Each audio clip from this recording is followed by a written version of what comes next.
ডাকসু নির্বাচনের যে ফলাফল আমাদের হাতে এসে এই মুহূর্তে পৌঁছেছে, বেশ কিছু কেন্দ্রের ফলাফল আমাদের হাতে এসে পৌঁছেছে। সেখানে সাদিক কায়ুম বিপুল ভোটে এগিয়ে রয়েছে এবং সাদিক কায়ুমের যে প্যানেলটি রয়েছে সেই প্যানেলের যে সকল সদস্যরা রয়েছে এজিএস এবং জিএস তারাও কিন্তু বিপুল ভোটে এগিয়ে রয়েছে। আমরা সিনেট ভবনের সামনে যে সকল শিক্ষার্থীরা অপেক্ষা করছে তাদের যে উল্লাস সেটি যেমন দেখতে পাচ্ছি এবং আপনাদেরকে একটু জানাতে চাই যে কে কত ভোটে এগিয়ে রয়েছে সেই তথ্যটা কিন্তু আপনাদেরকে দেওয়ার চেষ্টা করছি।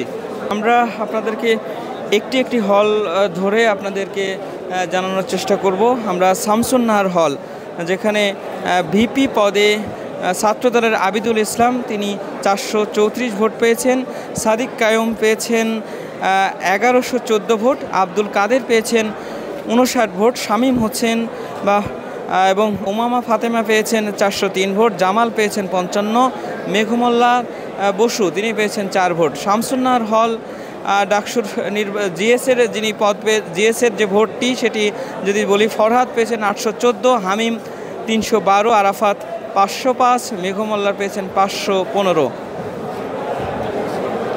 শামসুন্নাহার হলের এজিএসেও কিন্তু মহিউদ্দিন খান শিবিরের প্যানেলের শিক্ষার্থী কিন্তু এগিয়ে রয়েছেন।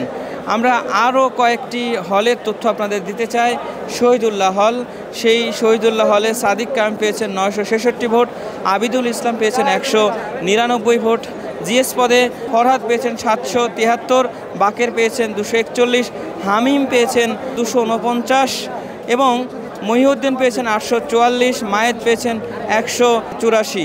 এবং আপনাদেরকে আরও একটু জানাতে চাই জিয়া হলের যে ভোট সেখানে আবিদুল ইসলাম খান পেয়েছেন 881 ভোট, সাদিক কায়ুম পেয়েছেন 841, আব্দুল কাদের পেয়েছেন 47, উমামা ফাতেমা পেয়েছেন 153, শামীম হোসেন পেয়েছেন 141। ফলাফল সাদিক কায়ুম 841 ভোটে কিন্তু এই জিয়া হলে বিজয়ী হয়েছেন। আমরা যদি সুফিয়া কামাল হলের তথ্য দিই, সেখানেও সাদিক কায়ুম 1270 ভোট পেয়েছেন, আবিদ পেয়েছেন 423, উমামা পেয়েছেন 447, কাদের পেয়েছেন 55 ভোট। এরপরে যদি অমর একুশে হলের তথ্য জানায়, সেখানেও কিন্তু আমরা যতদূর দেখেছি আবিদুল ইসলাম খান তিনি 141 ভোট পেয়েছেন, সাদিক কায়ুম পেয়েছেন 644 ভোট। আমাদের হাতে যে তথ্যগুলো রয়েছে প্রত্যেকটি অমর একুশে হলেও কিন্তু সাদিক কায়ুম 644 ভোট পেয়েছেন। সব তথ্য বিবেচনা করে এখন পর্যন্ত দেখা যাচ্ছে যে হলের ফলাফলগুলো দেওয়া হয়েছে সেই ফলাফলে সাদিক কায়ুম কিন্তু ভিপি পদে বিপুল ভোটে এগিয়ে রয়েছেন এবং তার প্যানেলের এজিএস বা জিএস যারা প্রার্থী রয়েছেন তারাও কিন্তু এগিয়ে রয়েছেন।